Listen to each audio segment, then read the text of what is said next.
ilaaha koonka abuuray kan ugu awooda badan ayaa shakhsi ahaan kuu jecel adiga. Isku day inaad maskaxdaada ku soo duuduubto taas. Isagu wuu ku jecel yahay, si shakhsi ah ayuu kuu jecel yahay.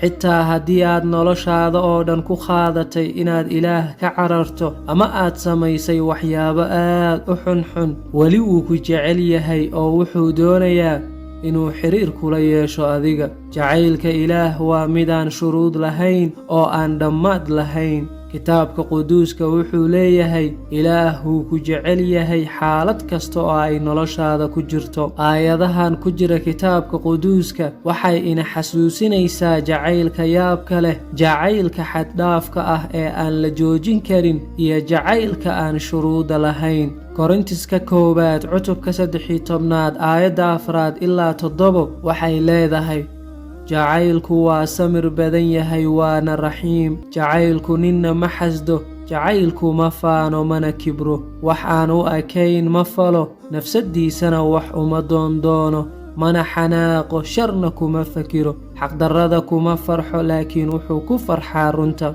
wax walba waa u dulqaataa, wax walba wuu rumaystaa, wax walba wuu rajeeyaa, wax walba wuu adkaystaa. ma qiyaasi kartaa in sidaan laguu jecel yahay? ma qiyaasi kartaa in sidaan laguu jecel yahay? tani waa tilmaanta saxda ah ee ku saabsan jacaylka ilaah kuu qabo adiga. inkastoo dadku ku dhahaan waan ku jeclahay, waanu ku jecelnahay, haddana dadku si dhammaystiran kuuma jeclaan karaan sida ilaah kuu jecel yahay oo kale. qof kasta wuxuu u baahan yahay jacaylka noocaan oo kale ah. ilaah waa kan keliya ee si quman kuu jeclaan kara. kaalay oo ciise rumeey, kaalay oo jacaylkiisa qaado, kaalay oo ciise masiix xiriir la yeelo. waayo markaad xiriir la yeelato waxaad dareemi doontaa jacaylkiisa, waxayna awood kuu siinaysaa inaad dadka kale u jeclaato sida uu ilaah kuu jecel yahay adiga. kaalay rumeey ciise, kaalay aad badbaadidee.